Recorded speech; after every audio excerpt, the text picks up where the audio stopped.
Nah, Bapak Ibu nih siapa tahu ada yang belum akses ya. Ini yang nanti menjadi pegangan kita RPJPN tahun 2025 hingga 2045. Ini salah nih, typo. 2045. Ini bisa diakses di ininya di linknya Bapak Ibu sekalian. Jadi basic kita di RPJPN 2025-2045. Memang ini masih dalam proses rancangan akhir ya, yang nanti akan ditetapkan menjadi undang-undang.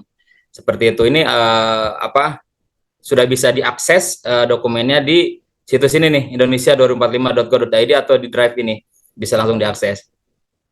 Nah, ini Bapak Ibu sekalian. Jadi di dalam RPJPN tahun 2025 hingga 2045 dibagi menjadi 4 RPJMN. Yang ini ini paparan dari Bappenas juga. Jadi ada fase-fasenya ya, fase-fasenya sama juga seperti RPJPN 2025-2025 di ini juga di split ya.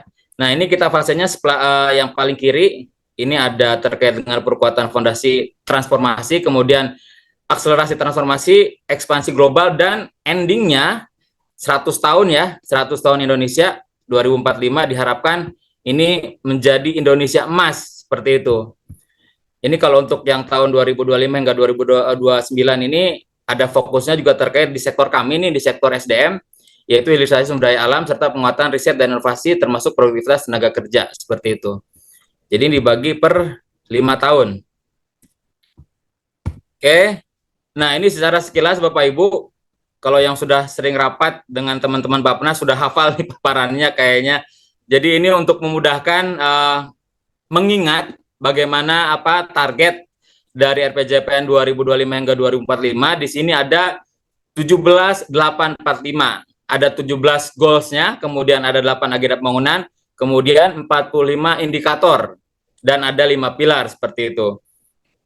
Ini juga ada ada sasaran ultimate-nya tahun 2045. Sasaran utamanya ada pendapatan, kemudian kemiskinan, termasuk pengaruh kepemimpinan kita di internasional, daya saing, dan ini nih yang jadi concern di tempat kami di Kementerian SDM terkait penurunan emisi gas rumah kaca, seperti itu. Ini target di tahun 2045.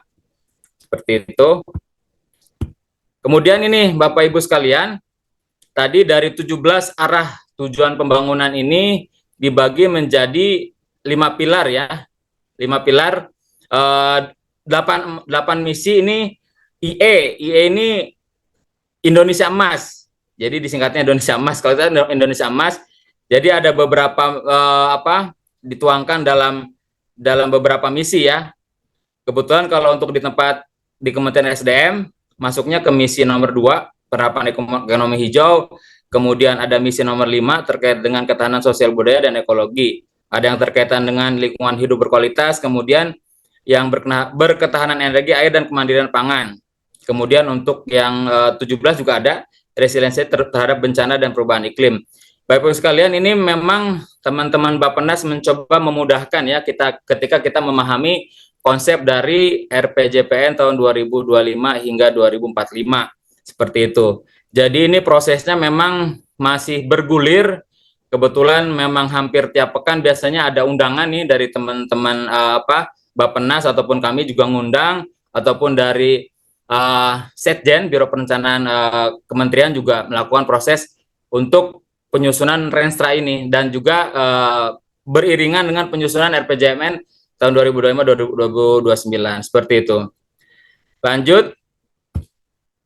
Ini Bapak Ibu sekalian, ini sebagai informasi saja, sebagai informasi terkait tadi dibagi menjadi 4 tahapan, karena ini menjadi salah satu yang concern tahun 2045 ya. Jadi terkait dengan transisi energi, ini menjadi hal yang tanggung jawab dari Kementerian Teknisnya di tempat kami, yaitu di Kementerian SDM. Dan mungkin di sini kalau ada dari teman-teman daerah, di sini juga ada ya kewajiban, karena secara nasional kami menyusun rencana umum energi nasional, kemudian di daerahnya penyusunan rencana umum energi daerah, seperti itu.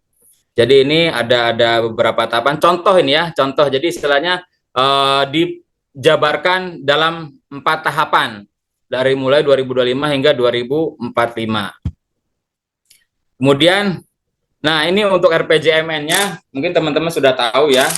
Jadi istilahnya posisi kita saat ini sedang penyusunan rancangan teknokratis. Kalau menurut informasi dari teman-teman Bappenas, untuk rancangan teknokratis RPJMN-nya di minggu kedua Februari udah selesai, tapi saya belum dapat update-nya. Seperti itu, nanti dilanjutkan dengan penyusunan rancangan awal teknokratis yang ini akan disesuaikan dengan visi misi presiden terpilih. Nah, mungkin kalau hasil quick count sudah kelihatan ya. Hasil quick count walaupun nanti kita tunggu apa hasil realnya. Nanti akan ada proses sinkronisasi antara rancangan teknokratis RPJMN dari Bappenas dengan visi misi presiden terpilih. Tetap basicnya di atas yaitu RPJPN. Nah, setelah nanti RPJMN dan visi misi presiden disesuaikan, ini secara beriringan dari kementerian lembaga juga mulai menyusun rencana strategis atau restra kementerian lembaga seperti ini. Dan ini juga diturunkan setiap tahunnya dalam bentuk RKP, rencana kerja pemerintah, maupun yang terkait dengan anggaran. Ini kita juga sudah mulai melakukan penyusunan rencana kerja kementerian lembaga untuk tahun 2025. Dan nanti menjadi RAPBN dan RKKL seperti itu. Nah, ini bisa menggambarkan bagaimana keterkaitan antara RPJPN, kemudian RPJMN, hingga sampai RKKL ya, yang kita acu, seperti itu. Baik, ini tadi juga sudah sekilas disampaikan oleh Mbak Ita. Jadi, tahapannya saat ini sudah penyusunan rancangan teknokratik seperti itu. Dan di daerah juga harusnya sudah menyusun hal yang sama ya, rancangan teknokratis. Kemudian nanti ada konsep rancangan awal, masuk rancangan awal, hingga nanti rancangan akhir, dan nanti ditetapkan menjadi RPJMN yang biasanya dituangkan dalam bentuk perpres. Seperti itu. Teman-teman dari Bappenas di tahun 2023 sudah mulai juga menyusun ataupun menjaring isu-isu atau hal apa saja yang akan dituangkan dalam RPJMN 2025-2029 melalui penyusunan background study. Seperti itu. Jadi sudah mengundang beberapa kementerian lembaga terkait, termasuk dari Kementerian SDM, beberapa target yang masuk di dalam RPJMN, kalau dulu istilahnya PN ya, prioritas nasional, mulai coba dievaluasi seperti itu. Ini timelinenya, kemudian, nah ini detailnya nih, detail teman-teman, detail proses timeline penyusunan sehingga jadinya Perpres RPJMN tahun 2025 hingga 2029. Kita ini posisi di, kalau ini kemarin paparan dari Bappenas ini yang biru ya, sampai akhir tahun 2023, kita sekarang bulan Februari ya, bulan Februari berarti tahapannya ini penyesuaian rancangan teknokratik dengan visi misi program prioritas seluruh calon presiden. Ini sedang dilakukan juga oleh teman-teman Bappenas. Mereka juga membuat teman-teman Bappenas juga membuat asumsi apabila terjadi satu putaran ataupun dua putaran seperti itu. Nah, kemudian untuk proses rancangan awal dari RPJMN nasionalnya diselesaikan targetnya bulan Oktober nih, bulan Oktober tahun 2024 ini seperti itu. Nah, ini juga sama dengan rancangan Renstra Kementerian Lembaga. Jadi kami tahun ini juga melanjutkan mudah-mudahan nanti disupport juga oleh teman-teman timnya dari Mbak Ita ya. Tahun ini walaupun memang Bapak Ibu sekalian untuk proses penetapan dari Renstra Kementerian Lembaga atau Renstra Unit ini kita akan tetapkan di pertengahan tahun 2025 seperti itu. Jadi ini kita masih berproses dan masih sangat dinamis. Kalau tahun kemarin kita menyusun rencana Renstra teknokratis, tahun ini menyusun rancangan awal Renstra. Dan ini kami terus memantau update dari RPJMN seperti apa, kemudian yang nanti akan digabungkan dengan visi misi maupun program dari presiden terpilih seperti itu. Dan nanti juga di sini bisa dilihat ada kegiatan Musrenbang Nas.